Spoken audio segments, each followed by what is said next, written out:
سلامونه دوستانو. په دې ویډیو کې د پروژې د مدیریت په دوهمه مطالعاتي ساحه کوم چې د پروژو د ساحې مدیریت دی بحث کوو.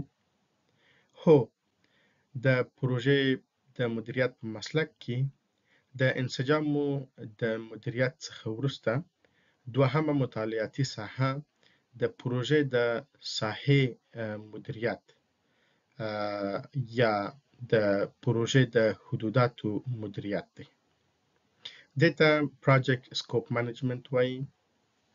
په دې برخه کې په دریو عمده ټکو بحث کیږي، لکه د پروژې د ساحې مدیریت په دې بحث کوي چې د پروژې هدفونه څه شي دي، د پروژې محصولونه کوم دي، او همدارنګه د پروژې حدود څه شی دی، لکه کوم کارونه به په پروژې کې داخل وي او کوم کارونه به د پروژې د ساحې څخه بهر وي.